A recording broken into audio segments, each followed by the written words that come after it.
சிறிய சந்தேகமுமின்றி முடிவு செய்யலாம் அவர்தான் மஹதி என்று. ம். ஆனால் மக்கா ஒருபோதும் ஷியா நகரமாக இருந்ததில்லை. இல்லை, மக்கா ஷியா நகரமாக இருக்கப் போவதும் இல்லை. அந்த நேரத்தில் மக்காவாசிகள் கண்டிப்பாக ஒருபோதும் ஷியாவிற்கு சத்திய பிரமாணம் செய்ய மாட்டார்கள்.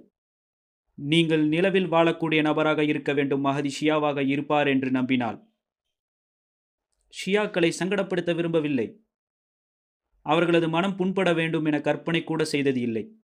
இதுதான் நிதர்சனமான உண்மை.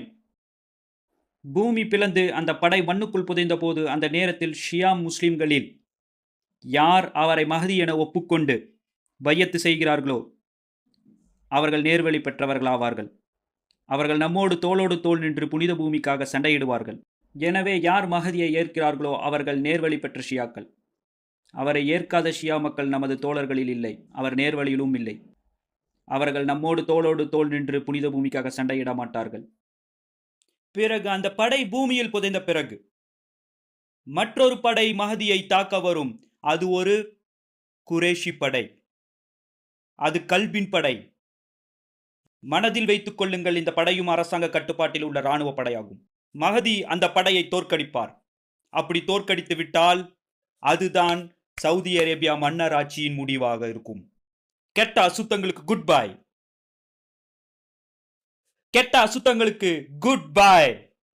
இன்று இரவு என் புத்தகத்தில் நான் இதை குறித்து வைத்துக் கொள்கிறேன்.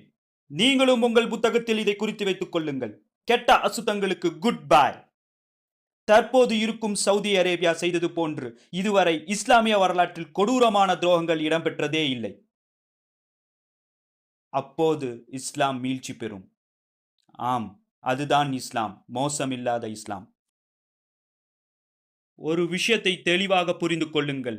இன்று பல சலஃபி உலமாக்கள் சவுதி அரேபியாவில் சிறையில் இருக்கிறார்கள்.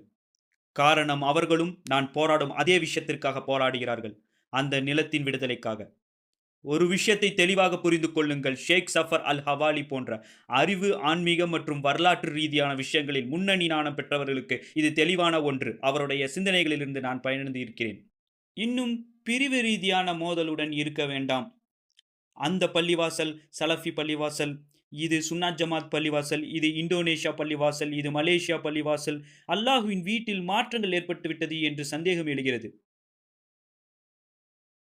ஆக அரபு தீபகற்பத்தில் இஸ்லாம் மீழ்ச்சி பெற்றுவிட்டால் இஸ்ரேலுக்கு இது மிக ஆபத்தான மற்றும் முக்கியமான அச்சுறுத்தலான கட்டமாகும்.